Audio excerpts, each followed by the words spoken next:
Assalamualaikum warahmatullahi wabarakatuh.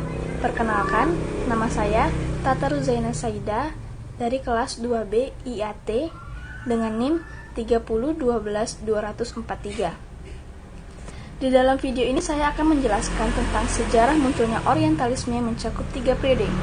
Tanpa basa-basi lebih lanjut lagi, saya akan memaparkan 3 periode itu apa saja sih. Yang pertama, periode pra-perang salib. Pada periode ini, Islam berada di masa keemasannya, yaitu di masa Bani Abbasiyah pada abad pertengahan. Komunikasi Barat dan Timur terjalin melalui Andalusia atau sekarang disebut Spanyol dan Sisilia. Timur yang menjadi pusat ilmu pengetahuan. Di periode ini, Raja Eropa menyetujui supaya menerjemahkan kitab berbahasa Arab ke bahasa Latin. Banyak juga dari mereka pergi ke kawasan Muslimin untuk belajar kedokteran dan astronomi secara positif. Tujuan orientalisme saat itu hanya memindahkan ilmu pengetahuan dan filsafat dari dunia Islam ke Eropa, sehingga muncullah kampus-kampus yang mempelajari dunia Islam. Kedua, periode Perang Salib.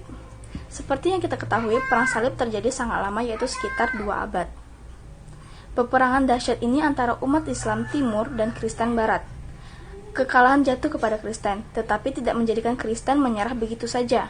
Bahkan mereka makin menyaingi umat Islam dan menjadi motif munculnya orientalisme secara negatif. Walau menang, umat Islam mengalami masa penekanan yang berat, kehancuran serta kemiskinan, karena umat Islam fokus tercurahkan kepada perang salib, sehingga banyak intelektual terbaik yang gugur. Ketiga, periode pencerahan di Eropa sampai sekarang. Pada periode ini terjadi ketegangan antara Islam dan Kristen pasca Perang Salib, dan akibat adanya tulisan negatif dari orientalis ditujukan kepada Islam. Untuk meredakan hal tersebut, para orientalis mulai ada yang mengkaji Timur secara jujur dan positif. Pada masa ini tidak semua orientalis menjelekkan Islam, dinamakan orientalis moderat. Sehabis masa pencerahan Eropa, mulailah timbul kolonialisme. Kolonialisme ini bersifat politik. Orientalis memasuki kawasan Islam yang sebelumnya bertujuan positif kini bertujuan negatif. Karena Islam terlihat begitu maju, mereka mulai mempelajari apa yang sudah dibangun Islam dan mulai menebarkan kristenisasi dengan cara menundukkan bangsa Timur. Penjajahan ini berlangsung sampai abad 20.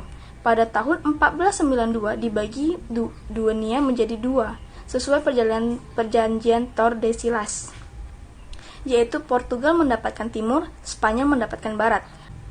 Mereka fokus mengekspansi 3G, Glory, Gold, dan Gospel, dan menebarkan misi bagaimana caranya agar umat Islam tidak bangkit kembali.